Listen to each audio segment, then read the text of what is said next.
في القلب مشاعر أخفيها قد أشرقت الشمس عليها عن خطط لم أعبأ فيها ستكون بأيامي فرقا فحياتي قبل الحلقات تيه بضياع.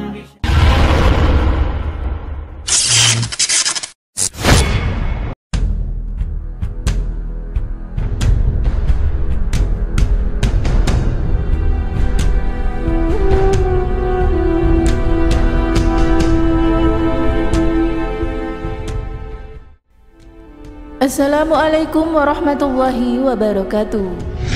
Suatu kali datanglah seorang sahabat yang tua renta lagi buta kepada Rasulullah SAW. Ia adalah Abdullah bin Ummi Maktum. Dia datang meminta izin agar bisa absen menunaikan sholat berjamaah di masjid.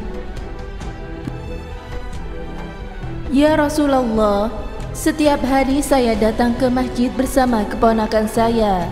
Namun, sekarang dia sudah meninggal dan tidak ada lagi yang bisa menuntun saya ke masjid. Apakah boleh dengan uzur ini saya tidak ke masjid untuk menunaikan sholat? Tanya laki-laki tua itu. Rasulullah SAW terdiam mendengar kisahnya. Wahai Abdullah, apakah engkau mendengar azan? Tanya beliau. Abdullah mengiyakan. Kendati rumahnya cukup jauh dari masjid, Abdullah masih mendengar Bilal mengumandangkan azan. Kalau begitu, engkau tetap harus datang ke masjid, lanjut Rasulullah SAW. Beliau SAW paham dengan kondisi Abdullah. Namun kewajiban tetaplah kewajiban yang harus dilaksanakan tanpa tawar-menawar. Sebagian riwayat menyebutkan, dibentangkanlah tali dari rumah Abdullah menuju masjid. Tali itu menjadi penuntun jalan bagi Abdullah menuju ke masjid. Setiap hari, ia meraba-raba seraya berpegangan kepada tali itu untuk datang ke masjid.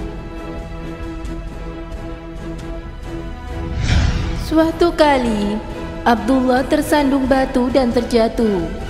Pakaiannya pun kotor terkena lumpur dan berlumuran darah dari luka di kakinya. Ia pun segera pulang untuk mengganti baju dan membersihkan lukanya.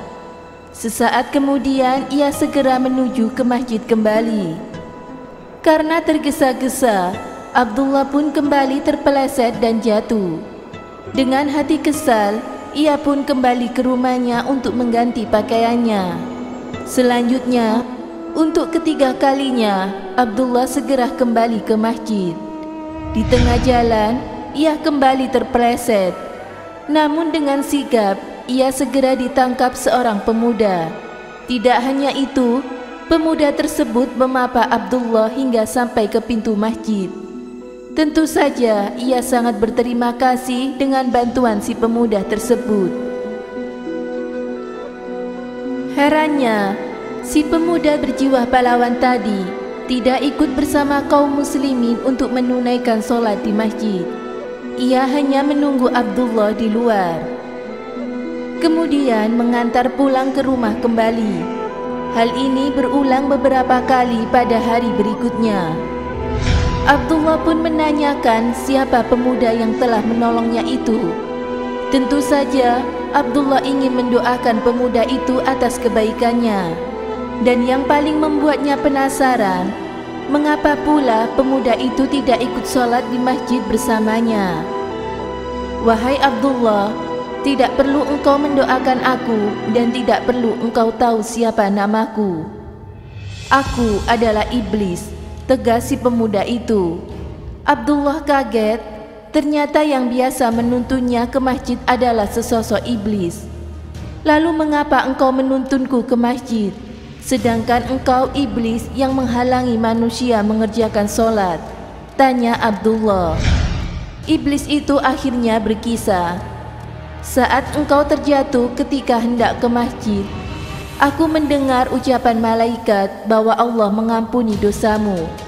Ketika engkau jatuh kedua kalinya, aku mendengar bahwa Allah telah mengampuni dosa keluargamu.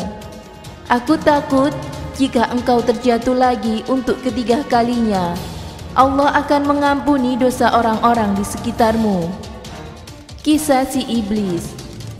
Itulah alasan yang membuat iblis terpaksa membantu Abdullah ke masjid dan pulang ke rumahnya kembali agar tidak terjatuh lagi. Itulah Abdullah bin Ummi Maktum yang karena kesungguhannya telah membuat iblis terpaksa melayani dan membantunya menunaikan ibadah. Abdullah hanya seorang laki-laki tua yang renta. Dia tinggal sebatang kara. Ia juga buta sehingga sangat susah melakukan aktivitas sehari-hari. Namun, segala kekurangan yang dimilikinya tak membuatnya manja dalam menjalankan syariat Allah Subhanahu wa Ta'ala. Lihatlah kesungguhannya. Ia tetap bertekad datang ke masjid kendati tidak bisa melihat dan sering terjatuh. Ia tak ingin melewatkan syariat yang telah diperintahkan oleh Allah Subhanahu wa Ta'ala. Lantas, bagaimana dengan kebanyakan umat Islam saat ini yang masih bertubuh muda, tegap dan kuat? Seringkali tubuh yang tegap dan kuat itu lalai menunaikan kewajiban untuk menyembah Allah Subhanahu wa Ta'ala. Ada saja alasan yang dibuat-buat untuk tidak ke masjid dan mengulur-ulur waktu sholat. Tidak malukah tubuh yang tegap dan kuat itu kepada Abdullah bin Ummi Maktum? Masihkah tubuh yang tegap dan kuat itu mengaku beriman kepada Allah Subhanahu wa Ta'ala? Dengan percaya diri, tubuh yang tegap dan kuat itu memproklamirkan dirinya sebagai orang yang soleh atau berjuang agama Allah Subhanahu wa Ta'ala. Padahal, untuk menunaikan imbuhan adzan saja ia tak mampu. Banyak orang yang kuat mengangkat beban yang sangat berat, namun mereka tak kuat mengangkat selimutnya untuk menunaikan sholat subuh. Banyak orang yang kuat berlari berpuluh-puluh kilometer, namun mereka tak kuat melangkahkan kaki beberapa meter untuk menunaikan sholat di masjid. Orang yang lamban dan malas untuk beribadah, maka keberkahan dan rahmat Allah Subhanahu wa Ta'ala juga lambat untuk datang menghampirinya. Ingatlah firman Allah Subhanahu wa Ta'ala, sesungguhnya Allah tak akan mengubah nasib suatu kaum sampai ia bertekad untuk mau mengubahnya. Al-Quran Surat Ar-Ra'd ayat 13. Tunjukkanlah terlebih dahulu kesungguhan dan kesolehanmu dalam beribadah. Perlihatkanlah bahwa dirimu adalah hambanya yang taat dan soleh. Setelah itu, barulah hidayah dan berkah Allah Subhanahu wa Ta'ala akan turun kepada hambanya. Amin. Semoga bermanfaat. Wallahu a'lam bishawab.